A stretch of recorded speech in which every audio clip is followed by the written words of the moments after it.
মুর্শিদাবাদকে target করে যখন গোটা বাংলাকে উত্তপ্ত করে রাজনৈতিক স্বার্থ সিদ্ধির নোংরা খেলায় মত্ত একটি শ্রেণী, তখনই সম্প্রীতির উজ্জ্বল নিদর্শন দেখা গেল পাশের জেলা নদিয়ায়।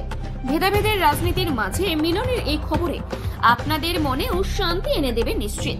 মুমূর্ষু এক হিন্দু পরিবারের পাশে দাঁড়ালেন সীমান্তবর্তী চাপড়ার সংখ্যালঘু নেতা তথা বিশিষ্ট সমাজসেবী জেবের শেখ। জানা গেছে কিছুদিন আগে চাপড়ার মাধবপুর গ্রামের বরুণ প্রামাণিক নামের এক ব্যক্তি গত হয়েছেন।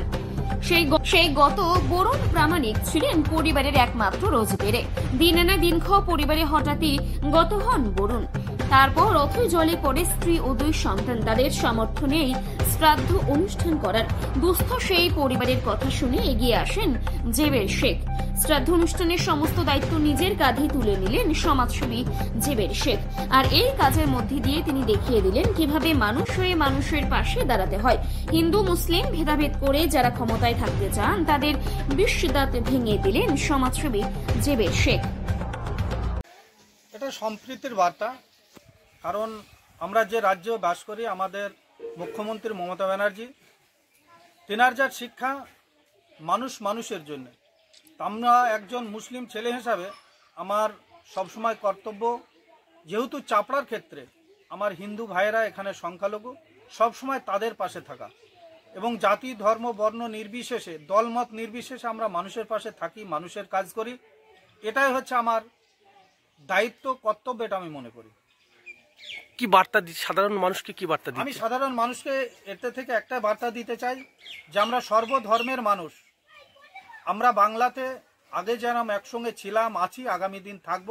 আমাদের নেত্রী মুখ্যমন্ত্রী যে নির্দেশ সেটা মেনেই আমরা চলব। আমাদের জেলায় আমার শ্রদ্ধেয় দিদি, আমার জেলা সভাপতি মহামৈত্র আছে, তিনারও নির্দেশ যে সর্বধর্মের মানুষকে নিয়ে তোমরা চলবে। আমরা ঠিক সেই জায়গায় দাঁড়িয়ে আজকে সারা ভারতবর্ষ জুড়ে যেভাবে বিজেপি রাজনৈতিকভাবে ভোটের স্বার্থে জাতিভেদ করে তারা ভোট নেওয়ার চেষ্টা করছে, আমরা তার বিপক্ষে। আমরা মানুষের সঙ্গে থাকবো, মানুষের কাজ করব, সর্বধর্মের মানুষকে নিয়ে। এটাই আমাদের বার্তা। এবং আপনারা আপনাদের সংবাদ মাধ্যম দিয়ে আপনারা সমস্ত মানুষকে এটাই বোঝান যে যাতে সর্বধর্মের মানুষ আমরা বসবাস করতে পারি এবং একসঙ্গে থাকতে পারি। আমরা যেভাবে আগে ছিলাম এখনো সেইভাবে যেন আমরা থাকতে পারি। বাবার সাথে যারা থাকতো, আচ্ছা, খুব কাছেরই মানুষ, এক ভগবানের মতো বলতে গেলে আমাদের জেবের কাকু। তো তিনি আমাদের বাড়িতে এসেছিল, তো তিনি যতটুকু পেরেছে আমাদের হেল্প করার চেষ্টা করেছে নিজেকে। তো আশা করি হয়তো তিনি আমাদের পাশে থাকবে। এতদিন থেকে গেছে।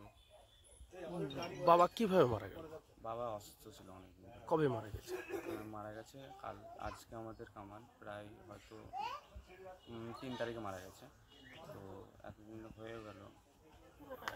এই যে একজন মুসলিম ব্যক্তি আপনার বাড়িতে আসলো এবং শ্রাদ্ধর দায়িত্ব বা আপনার ভবিষ্যতে আমাদের পাশে থাকার বার্তা দিল, এই যে গোটা বাংলায় একটা সাম্প্রদায়িক একটা উস্কানি ছিল, সেক্ষেত্রে আপনি কি বার্তা দিতে চাইছেন?